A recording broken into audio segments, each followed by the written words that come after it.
All right. Ready? Three, two, one.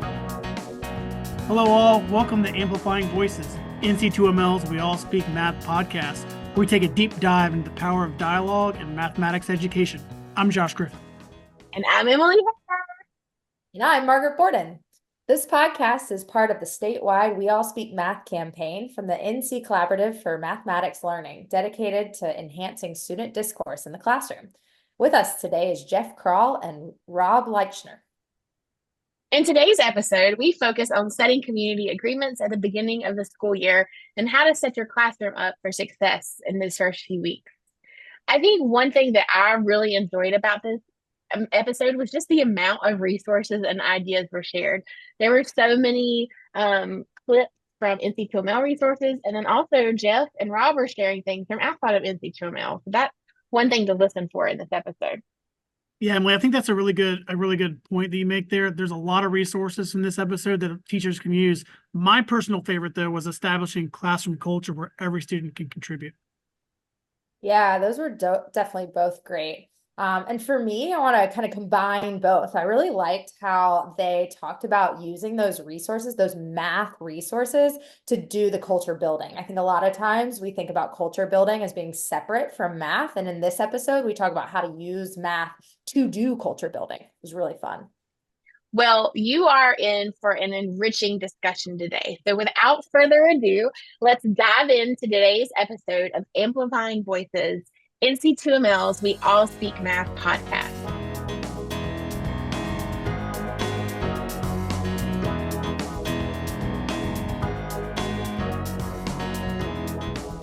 Welcome to the We All Speak Math podcast. We're so happy to have Dr. Geoff Krall and Rob Leichner with us today to talk about setting up norms in high school math classrooms at the beginning of the year. Geoff, would you tell us about your current role and the path that led you to the work we're doing today? Sure. So thank you all for having me on the podcast. I'm really excited. I've really enjoyed my time hanging out with the good folks at NCCTM.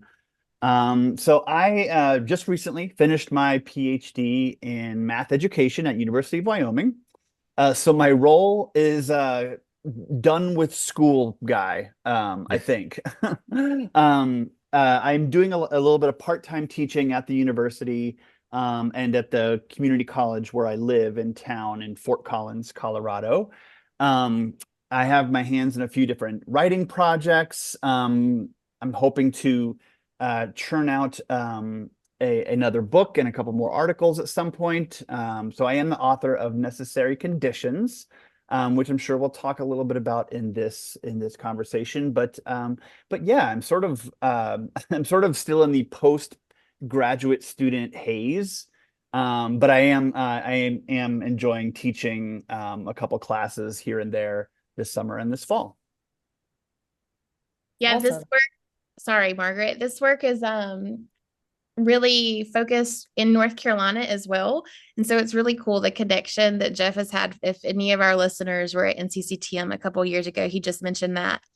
He was one of the keynotes for leadership and the first day of the conference. So you all might have seen him in person here in North Carolina, and we loved having him in NC. So thanks for being with us again today, Geoff. Absolutely. Yes, thank you. And Rob, could you tell us about your current role and the path that led you to the work we're doing here today? Sure. My name is Rob Leichner. I'm a secondary math curriculum specialist in Charlotte, North Carolina, and Charlotte-Mecklenburg Schools. And I taught high school for 12 years and just realized that school was the most fun and the class was the most fun when the kids were talking and discovering math. And that's the way that I try to support teachers now with our conceptual curriculum. And yeah, just really excited to talk and share some ideas and hopefully learn a lot of ideas. So, as you know, I know this is going to be a shocker. This episode's focused on kicking off the new school year. What does each of you think of when you hear kicking off the new school year? And more importantly, how do those thoughts kind of link back to creating an environment that is inviting for students to engage in mathematical discourse? Geoff, if you're ready, we'll start with you. Yeah, so the first week of school, I have a couple objectives. I guess my first objective is to learn every student's name. whether you have 50 students, 100 students, or 150 students, that is like the number one task you as a teacher, I as a teacher need to get done. So that's sort of like a very like technical thing. The other two objectives I have is to both get a sense and think about what do students think about the discipline of math, and what do they think about themselves as practitioners of mathematicians or as young mathematicians. So those are sort of the overarching things I like to consider in the first week of school. A lot of students come into the first week of school with differing conceptions of what math is or what math can be.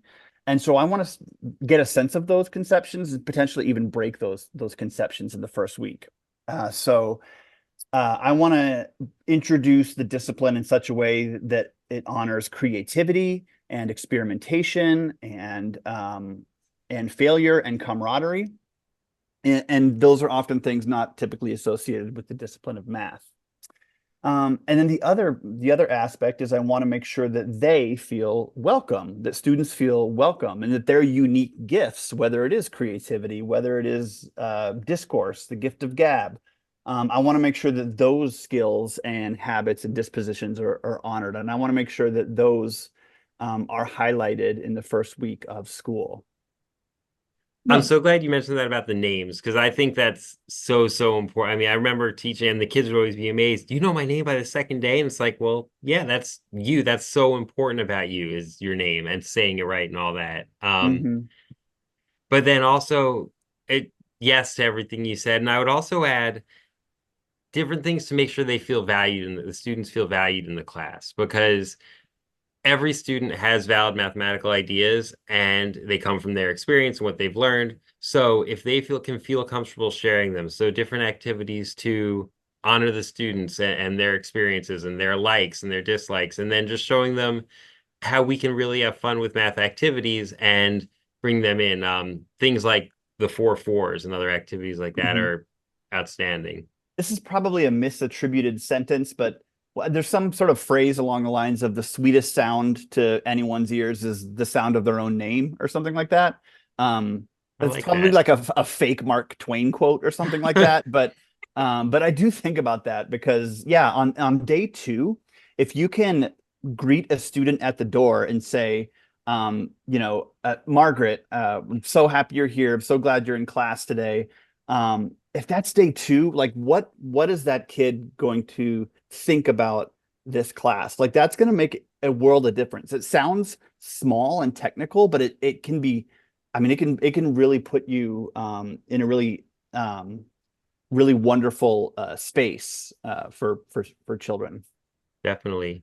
And then it helps with the structural things too, when you're putting kids in groups or figuring out like where there's, yeah. Listeners, if you don't know already or haven't figured it out, we have an expert on these necessary conditions for collaborative classrooms here with us today. Geoff's work provides tangible ideas. He's already given us a taste of those ideas for setting up a classroom culture that can support rich discourse. And so, Geoff, we were wondering if you could tell us a little more about your work with necessary conditions and how you conceptualize these norms. Yeah, so Necessary Conditions is a book I wrote a few years ago, and it sort of sprang out of my own experiences as a high school teacher, research, and then my experiences as a instructional coach for a nonprofit based out of California. And that experience allowed me to really travel around the country and support teachers and learn from teachers. And so I was able to see a lot of different types of math classrooms, rural settings, urban settings, suburban settings, a really diverse portfolio, I guess, of schools that I had the opportunity to enter in. And the book sort of talks through some of the commonalities among those, the really effective math classrooms. In terms of supporting classroom culture, especially in the first week of school and supporting rich discourse, one of the things that I include in that book and that I still do today is a first kind of beginning of the year student survey about math, about their attitudes towards math, about what they think math is, what they want to do more in math, what do they want to do less in math. There's some word association. There's some agree, disagree kind of questions. And one of the questions I always ask, and I still do this regardless of if it's a high school, a college classroom, a graduate college classroom, that I always ask, what in your estimation do mathematicians do? And what do you think like the number one by far answer is? Calculation. Math, that's right. Yeah. That's bingo. Yeah. But there is a lot of like calculations, like mathematicians just sit at a desk and like, I don't know, like do like long division all day or something like that on paper. And I guess that kind of makes sense because I don't think I had a really good conception of what math was or could be or mathematicians did. And so the first week of class, I wanna know that, but I want to offer some opportunities for students to experience math in ways that aren't just calculations, equations, and things like that. So, so like I mentioned, my first week of school is intended to maybe potentially break some of those pre-existing notions about what math can be. You know, Geoff, I know this episode is focused on the first few weeks of school, but we have all of those discourse moves that we're doing with NC2ML. And it makes me think, I think my two favorite ones of all the moves are probably the assigning competence and attributing students math. And it makes me think of those two moves and that in the first couple of weeks, those are really important, right? Because that is a way to break some of those conceptions that folks are coming into about who does math, what is math, and all of those things. And I think that's a really great way to connect to the norm building in the first couple of weeks is using names, right? Like this is not some strategy that we're talking about that some old guy came up with a long time ago, right? Like we are talking about this as Margaret's strategy today. Margaret came up with this. And attributing that to Margaret or attributing that to whoever came up with that and using names in that way, particularly in the first couple of weeks. So I'm seeing connections there between setting the norms and using the discourse moves and that kind of bi-directional relationship those two things have. Yeah, and just again, just to imagine the power of, I don't know, school starts on Monday or whatever. If on Wednesday I can say, I can say, Emily, I really appreciate the diagram that you drew here for this problem, or Josh, like that was remarkable how you noticed the mistake that I made possibly intentionally on the warm up. Like if we can do that from days, day 1, day 2, day 3, that is really going to set a foundation for a really successful and collaborative and safe classroom. It's almost like what we're celebrating, right? Like what are you choosing to celebrate in the classroom? Those first, all year, but also in those first couple of weeks. I think that's really important. I just like how you threw in the intentional part of it because I used to make mistakes all the time in the classroom. I was like, yeah, I meant to do that on purpose. I've never made a mistake that wasn't intentional. Right? Well, that's what we tell them anyway. So I'm not the only one that used to pull that off. Like the principal would come in and be like, "Oh yeah, I did that on purpose, right?" I wanted him to see that. Exactly. Well, Rob, you've been working on important conditions for setting up a culture for discourse, being with the work you've done with NC2ML. Could you share what you've been thinking about and some special considerations that educators should think about when they use any of the moves? Yeah, definitely. And so we're really trying to think about it from that classroom lens and like teacher and student, how are we creating that environment? And I'm glad Geoff just mentioned the safety, and that's such a huge thing. Like, what are we doing that first week to set those agreements? And we've been trying to refer to them as agreements more than norms, just because that way with an agreement, you can really get that whole class buy-in. It's not like somebody setting norms on it. It's everybody really agreeing to it together. But again, to get that safety, how are we setting up the classroom in a way so that it can be collaborative? Do we have desks in groups, desks in rows? Do we have protocols for mixing students together? Are we visibly random grouping so that no students are automatically given that certain status in a classroom? It's some of those structural things. And then also from what we're actually doing, Are we engaging with math tasks to start building those discourse routines? Are we engaging with non-math tasks to build those discourse routines? There's definitely a place for both. I love how you're talking about, Geoff, like asking so many questions that are, I mean, a lot of things are math related that we don't always think are math related, but even asking based around what is math related to really get the students invested in like, hey, you can do all this and it can be around math, and math can be fun. Math can be how we build that relationship, and math can be how we start to engage, and what we talk about, because a lot of times we know kids are going to talk. Kids talk in the cafeteria all the time. It's, are they going to talk about math? And getting those routines in place can really help with that. So starting off with that right off the bat is one of the things that we're really focused on. Rob, you had so many nuggets right there, but one thing I heard was around like how you're grouping students the first couple weeks and like randomizing how we're grouping students. And it was making me think, Geoff was just talking about like teachers using students' names.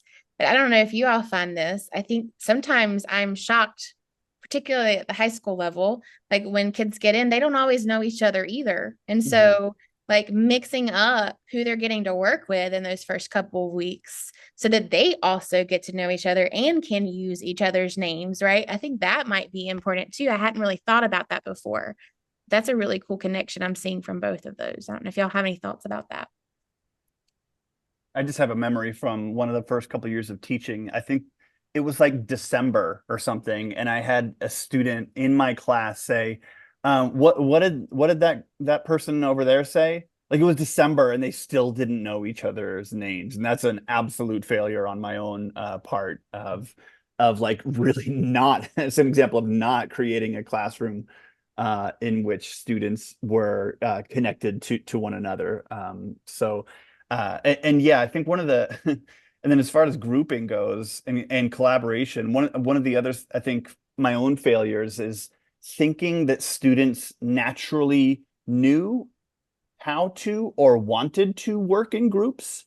I don't know why I thought that like that was just a thing that students would know how to do. So I would love to hear like, what are some of y'all's strategies for sort of scaffolding group work? Because that's something that I know that I struggled with a lot, was just like, if I am put 4 kids in a group, I say you're in a group and therefore you're going to work as a group. And that's not typically, in my own experience, what would happen. So what do y'all think about that in terms of like scaffolding the group process?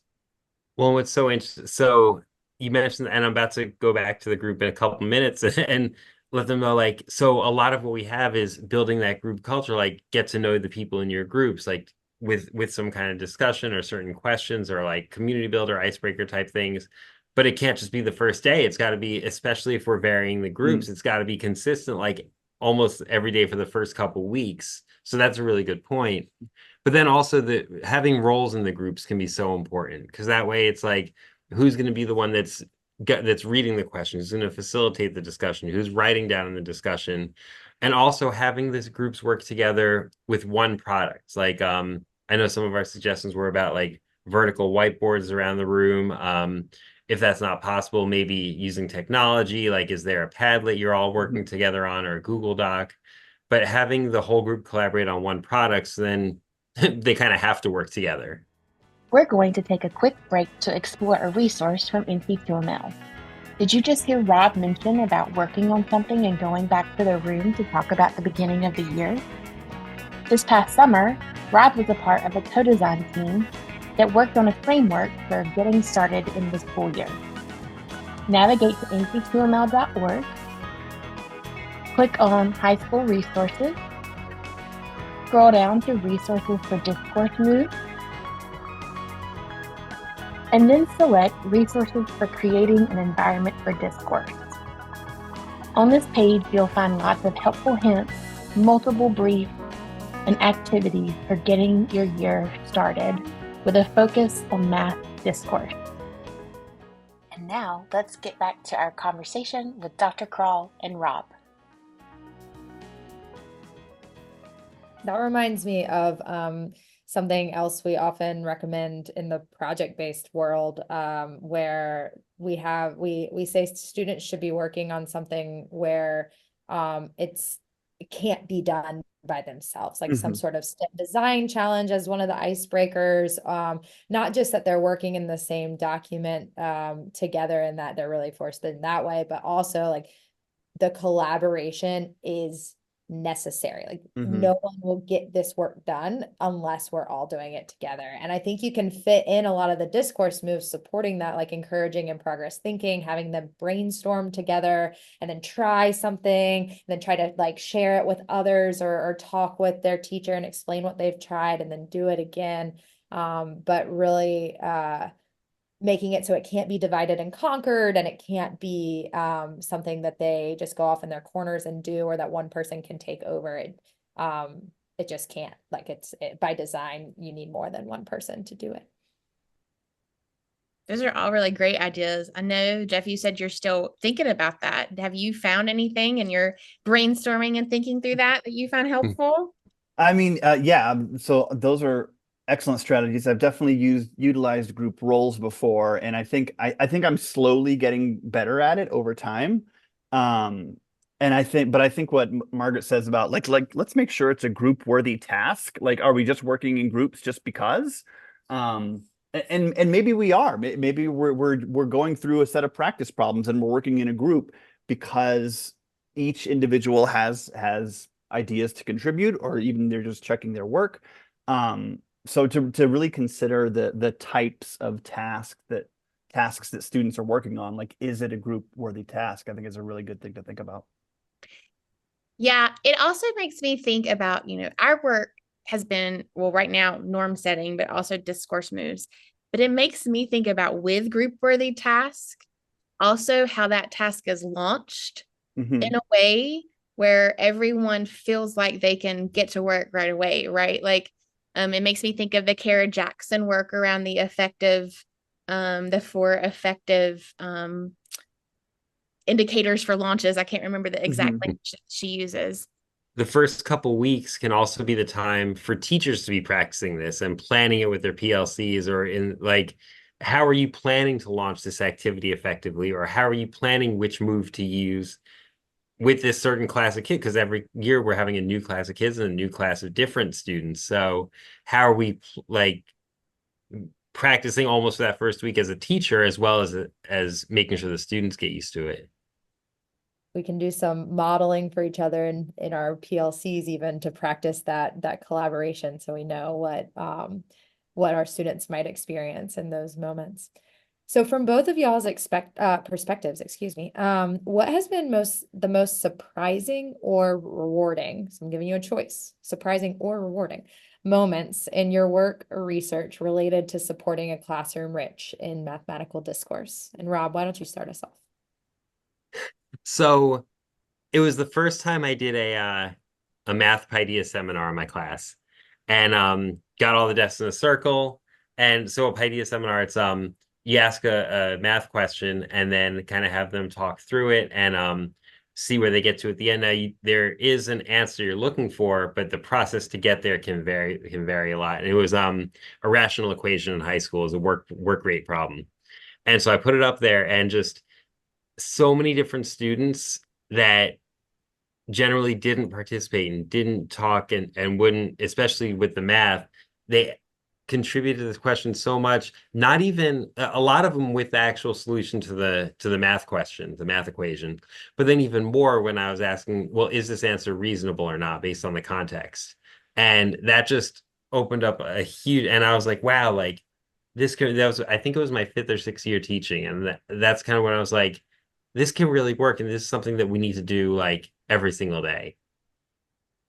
Not necessarily a Paideia every single day, but math talk every single Mhm. day. Yeah, and I'll share from this is from last fall. I was teaching a developmental math course, which at a community college is essentially means that the students in there tested such that they had to take this class in order to take college algebra. It's meant to be a support class, and so to paint with a little bit of a broad brush, these are students who typically don't feel super confident about math. And I started with a routine called Splat Math. which I'm not sure if you're familiar with it, but in case you're not, I'll try to Our describe. PDs, actually. Are you serious? Oh, that's Yeah, amazing. for our discourse moves, it's in one of the PDs as a math test that we Oh, discourse around. But Yeah. we So- would love to hear more. yes, yes, Tell yeah. us more about how you use it. I apologize. I got excited. No. I use Splat too. It's a little tough to describe in podcast form, so I would encourage everyone to just Google Splat Math, and you'll find Steve Wyborny, I think is the name. I'm sure that may or may not be how you pronounce it. So the thing that was surprising and exciting was the use of students' intuition, pre-existing intuition, as an inroads to mathematical confidence. And so Splat Math is a task, and I'll try to describe it. You have a bunch of dots on the board, and you count them up, and there's 12 dots, however many dots, and then you throw some splats on there on the next slide. So splat, and now there's 3 big splats, and you can only see like 2 dots left over. I'm going to do the math poorly. Or 3 dots left over, whatever.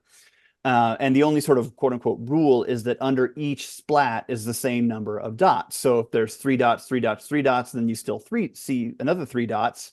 That gives us 12.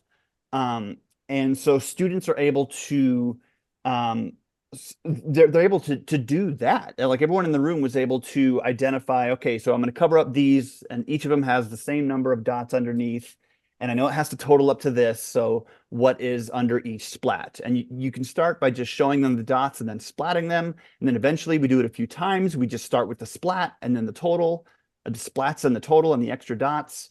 And eventually, after we do this a few times, I sort of like sneakily reveal that like they're just doing algebra. Like they're doing, one variable equations. Just instead of this like scary X, we have these splats. And instead of the scary words like coefficient, so like 2x, we have 2 splats, then some extra dots, and that gives us the total number of dots. And so that was a really fun way to kick off that class and hopefully get students feeling that math is something they can be good at. And while we have a lot of scary terminology like coefficients and variables and things like that, there is an avenue for them to experience success that starts with their own sort of natural intuition, their sort of natural, their natural disposition towards high level thinking. What a great way, like what a great activity, group worthy task, right? For the first couple of days to really get into that. And you were mentioning way earlier in the podcast about like breaking those conceptions of what math is. What a great way to do that. We'll have to link to that again. I know, Margaret, you said we already have that in some of our PD resources, but we're going to have to link that in this podcast episode too, because I think that's a great connection. Yeah, anytime you show kids that, hey, you are a math nerd, just like me, that's a powerful thing. Like, you may think you're not good at math, but you just showed me that you are. So I'm going to get some confidence and welcome to the club. And I think that's what I was talking about with like the get to know you culture building type activity and math. Like we can do the ones that are like the fun, like get to know you, what's your favorite place to visit, what's your favorite animal, all that. But still not as powerful as literally solving equations, like you were saying. Thank you. And I just have to say again, connection back to assigning competence, right? Like, look at the brilliant math you just did, and you didn't even know you were doing math. Gotcha. I think that's really cool. I know at the beginning of the year, sometimes folks want to do like a which one doesn't belong routine, but switch it out and be non-math. And I think that's great to get to know you, but also like what messages are we sending when we feel like we have to switch routines out that are our mathy routines for like non-math type of subjects? And why couldn't we do that same thing with something like the Splat Math? Is that what it's called? Splat Math? Did I say that? To say like, but you are doing math, right? So I think it's interesting to think about those 2 different ways to think about that and messages we're sending. Speaking of getting back to doing math, not really. We're going to talk about the first day of school, and I want to hear from both Rob and Geoff on this one. But I'm curious what advice you would give to teachers who are just beginning to explore ways to foster mathematical discourse as we're all starting back to school. Rob, since you were on the hot seat first last time, Geoff, we're going to kick it to you and make you go first this time around. I would say the most success I've had working with teachers usually is in this realm, and it's because for a lot of teachers, they need to see and experience student discourse, and that will beget more experiences with student discourse. So, for example, Emily was mentioning which one doesn't belong. In terms of a bang for buck activity, it's honestly hard to beat because it it will. I'm sure your listeners know or have experienced resources and PD and things like that. But just the short version is you throw up 4 things, mathematical artifacts on the board, and students describe which one they think doesn't belong and why. And I was working with a teacher once in Dallas, and she was she knew that she wanted to increase her discourse in her class, and she didn't know how to do it. So I was just like, do this task. Like just the first 5 minutes of class, do a which one doesn't belong. Takes no time to prepare. There's a resource, there's a bank of them you can find anywhere. You can even have students create some. So just throw this up there and see what happens. And that experience was really formative for her, because that was the first time she mentioned that she was able to offer a task that all students had access to, regardless of if it was their first day in class or they were, a traditionally honor student, whatever. It put everyone on the same playing field. And it was the first time that she was able to experience different students offering different ideas about the same mathematical activity. And then from there, we can start doing other things like number talks and image-based number talks, and potentially Splat Math and a whole host of other possible things. So my advice would be it's sort of a self-replicating process. Like if you include discourse intensive tasks, you're going to want to and probably end up facilitating more discourse intensive tasks. So find 1 or 2 that you like. Not to be reference my book guy, but there's a handful of tasks in the book, in my book, Necessary Conditions, that some of them are pretty low lift and don't take a super long time to prepare, and you could facilitate in a class just as a warm-up or something like that. And so do those a few times, experience the joy and the fun of those experiences, and you'll probably keep coming back to them. It's very interesting that you say that. I've been to a conference before, and actually Rob was presenting, and he did a which one doesn't belong task. And it was something that was new to me. I've never done that task before. I think he did it for the NC2ML group too. It's basically 4 numbers and which number doesn't belong in this. And, there were some that were perfect squares, and there were some that were, I forget what numbers they were. Rob can probably spout it out of memory, but I was amazed about the mathematical rich discourse that came from that. And I get that we're all educators in the room at NCCTM, and that we're all, quote unquote, math minded, but taking that with a group full of kids, you still get a lot of rich discussion. Mm-hmm. So it's very interesting that you said that, Geoff, because it linked me back to an experience that I had a few years ago with Rob. So thank you for that. Yeah, we have known each other a while, haven't we? Yeah. That's so funny. I love that connection to an NCCTM session. I'm also thinking about, Geoff was mentioning some tasks in his book, and we'll link to the book in the description. But we also have some practice. This is old school NC2ML. So back when NC2ML first came around, Lauren Baca was on the team, and she put together, with some help of some co-designers, we practiced an action set for Math 1, 2, and 3 in North Carolina. And those are linked in all of our PD resources for this Visions project. So just a shout out to those practice to action items too. And those include things like which one doesn't belong and number talks, and those quick things for teachers who are getting started, who just want to try it out and see what happens. It's a great way to kind of get your feet wet with discourse. So I think, yeah, definitely the tasks that that Geoff was saying, and accessible tasks. I I use as so yeah, which one doesn't belong, I'll do. And I love number talks the first time I meet a group. Oh, this is so good. And when it is, and you can make it so accessible for any group. So like a lot of times if I'm doing a professional development with adults, I'll do like a 25 times 16. And after they get, oh, I need my calculator, they have so many good ways to do it. But if I'm in with a group of middle schoolers or even elementary, maybe it changes to 4 times 8. And that seems so easy, but then once you get 32, oh, well, it just is 32. Well, no, but how did you actually count? And you get so many great ideas that they didn't even realize and they can connect around math. But I would actually, so after you're thinking about the task, then as you walk into the classroom, just really know and have that mindset. And I don't even want to say believe, because it's not even something to believe. It's true. Every student has valid things to contribute, and every student is going to bring amazing, different ideas from their context, and just go into the class with that mindset. And everything the students say is going to end up being brilliant. Even if it's wrong, it can be brilliant and it can add to the conversation.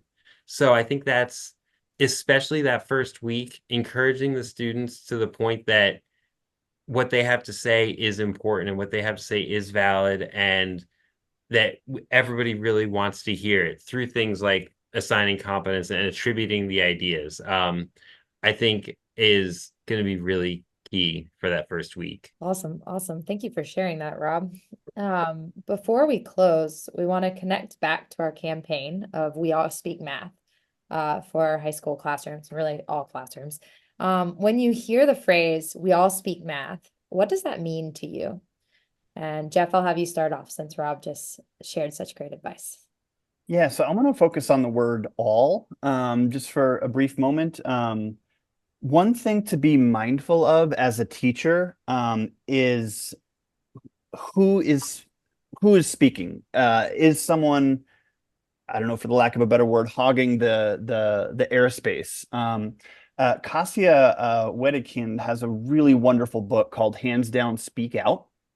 And in that book, she discusses and she shows an actual diagram of it's an elementary classroom of like a direction of who's talking to whom and how often.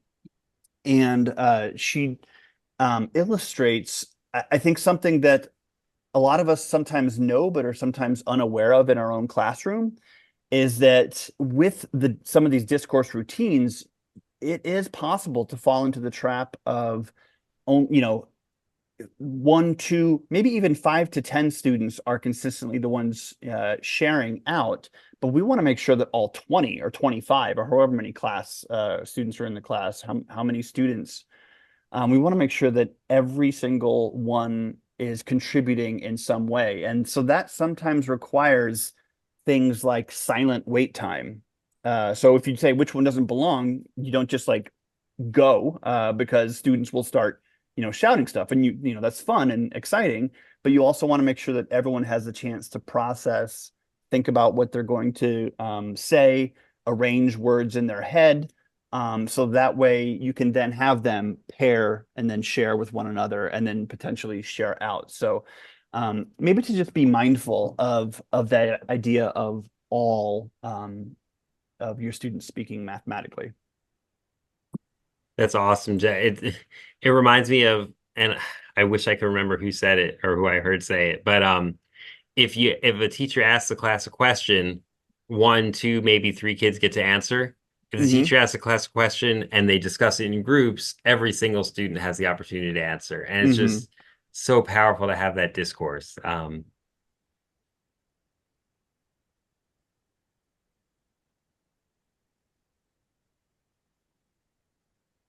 Oh, and then so when thinking about we all speak math, yeah, I think so.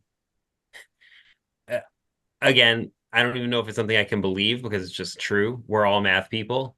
And if we're all math people, we're all able to speak math and contribute valid ideas to talking about math. And math is so wide ranging. It can include things like I would call school math, solving equations, etc. But that there are so many other things that involve mathematical thinking and mathematical processes and that are so important. So yeah, we also it's providing that opportunity for everybody to speak math, and then also making sure that we have the appropriate tasks that allow everyone to speak math and everyone to have that opportunity to have that rich experience is just, it's one of the huge reasons why I keep being drawn to the NC2ML work and to people like Geoff. And yeah. Well, we appreciate you both for sharing your insights today. Geoff, how can listeners or viewers learn more about your research and connect with you? Probably the easiest way is to just keep tabs on my website, emergentmath.com. There you can find a whole bunch of stuff, including my yammering, but also some actual helpful stuff. For example, one thing that's been really exciting, I think this could be good for folks' first week of school, is that I published a year's worth of algebra warm-ups. So it was intended to be for geometry teachers to help bridge the gap between algebra and algebra 2. But a lot of algebra teachers have, and even pre-algebra teachers have taken those and made them their own, which is great. And in those warm-ups, you'll find a lot of these sort of like low, I don't want to say low effort, but kind of just like, it doesn't take much prep time, but you get a lot of bang for your buck in terms of discourse. So I would kind of point folks over there to emergentmath.com. Sounds great. Rob, what about you? Where can listeners learn more and connect with you? I was going to say CMS teachers, don't worry, I will be sending that out on the listserv, so you'll all have access.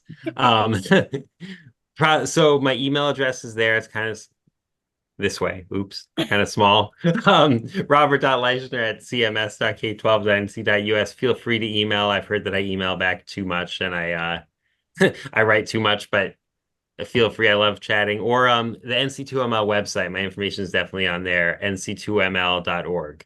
And then you'll be able to view all the Discourse Move resources as well. Nice and for plug, those of Rob. you who are listening and not watching on YouTube, Rob was just pointing to his virtual background with his email address, but we'll make sure we link all of these things in the description. Oops. It also says we're all math people. It does. It's kind of like we all speak math. I love it.